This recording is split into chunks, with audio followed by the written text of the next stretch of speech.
দেখালাম এই যে আপনারা পাচ্ছেন পানিটা কেমন স্বচ্ছ ক্লিয়ার আয়নার মতো পরিষ্কার, তাই না? বোতলটা কিন্তু একটু লালচে ভাব আছে, তারপরেও আমরা ডাইরেক্ট লো ইয়া পানি দেখাবো।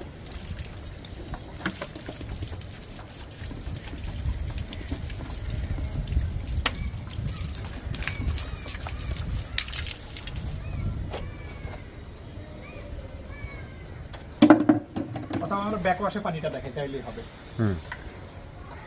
এই যে ব্যাকওয়াশ দিলাম,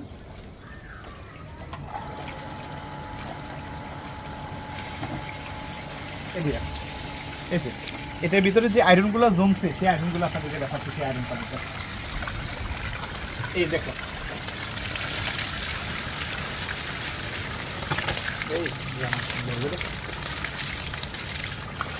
দর্শক দেখতে পাচ্ছেন মানে এগুলা কি বের হয়েছে দেখছেন?